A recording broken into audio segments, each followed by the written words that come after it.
In this video, we are continuing the Module 9.1 to 9.3 review. I'm going to start on question number 11 and go all the way up to 16, so let's begin. So, remember that order of operations is P, E, PEMDAS.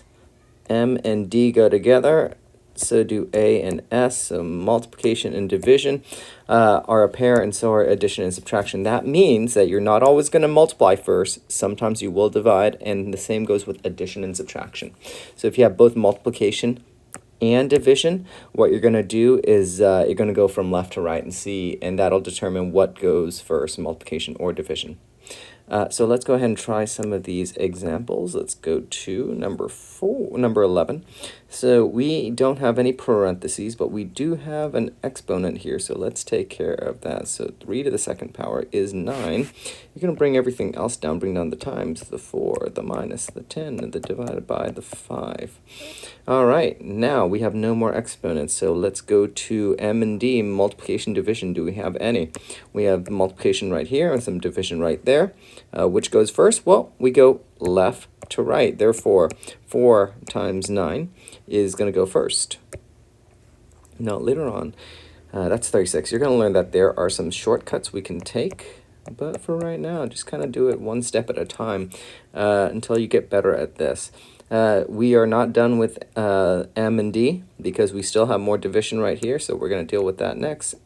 10 divided by 5 is 2. Bring down the minus, bring down the 36, and 36 minus 2 is 34. So that should be our answer. Let's look at number 12. Again, PEMDAS. We do have parentheses here, so we'll deal with that first. 8 minus 4 is 4. Bring down the minus, so the 4 to the second power, the division, the 2. Now, whether or not you bring down the parentheses depends on whether the number is by itself and whether there are numbers around it, like right outside the parentheses. If there aren't, you actually don't need the parentheses. Like in this case, the 4 is by itself. There's nothing else to do inside this parentheses. So really, you don't need and also there's like no number on the outside, like it's not being multiplied by 2 or something on the outside. So you don't need to write down the parentheses, but if you do, it actually just changes nothing. So we're done with parentheses. We now look for exponents, and we have some exponents right there. So let's do the exponents. 4 to the second power is not 8. It's not 4 times 2. It's 4 times itself. So 4 times 4 is 16 minus 4 divided by 2. Okay, no more exponents. Look for any multiplication or division, and looks like we have some division right there. So let's deal with that. 4 divided by 2 is 2. Bring down the minus, bring down the 16, and now no more multiplication or division, just addition or subtraction, that makes our answer 14. Let's do number 13 and number 14. Find the prime factorization. Now, you could use this using the factor tree or a ladder method, whichever method works best for you. I'm going to use a factor tree because I like it. So what two numbers multiply to get you 300? I can think of some. How about 103? Yeah. Now, 3 is prime. So what I'm going to do is I'm going to circle it because I can't divide 3 by anything except for itself and 1. Now, 100, let's break it up into, how about 25 and 4? 4 quarters make 100.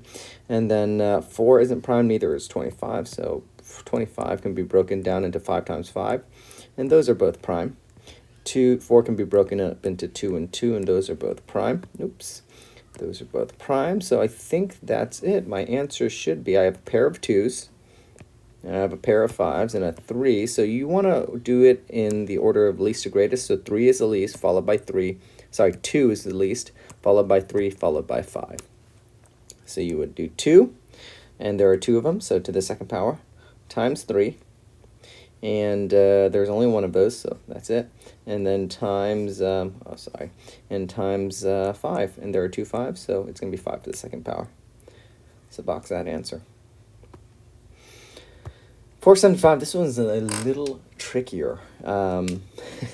It is divisible by 5 and some number, but I'm not quite sure what the other is off the top of my head. I mean, I think 25 would work as well.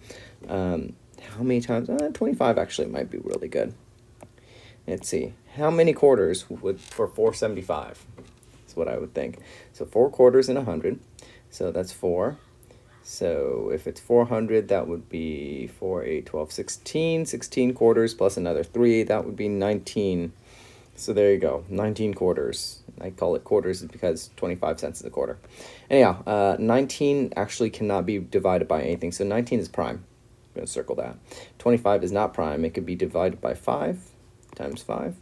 And those are prime. So that would be our answer. The smallest number, the least number is 5. And we have a pair of those. So 5 to the second power times 19. That's our answer. All right, 15. We're going to simplify this, and then in 16 we are going to explain what we did to simplify it. So first things first, I'm just going to do number 15 first. PEMDAS.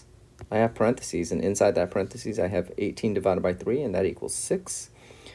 Bring down the times, the 4, the minus, the 6, the plus, the 3 to the second power. Now, it doesn't really matter if I put parentheses around that right now, so I'm not going to.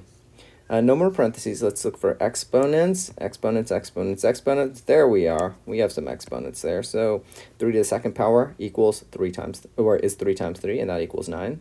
Bring down the plus, the 6, the minus, the 4, the times, the 6. All right. Any exponents? No more. Any multiplication or division? Yes, there is some multiplication over here. That's it. So we just need to deal with that. 6 times 4 is, let's see, 24, I believe. Bring down the minus, the 6, the plus, and the 9. All right, now we'll do addition and subtraction. Remember to go left to right because both addition and subtraction are on the same level. So don't add 6 and 9. That's going to get you the wrong answer. Do 24 minus 6 first and then add 9. So 24 minus 6 is 18. And you bring down the plus and the 9. So that's what I would have done. And then 18 plus 9 is 27, and that is our answer. So what was the first thing I did? Well, I worked on the parentheses. So I'm just going to do it parentheses, and it was 18 divided by 3 inside the parentheses. And then my second step was, so that was the first step. The second step was the exponent. And in my exponent, it was 3 to the second power. And in my third step, I did multiplication. Multiplication. And I multiplied 6 times 4. And in my fourth step, I did subtraction. And then I subtracted 24 minus 6.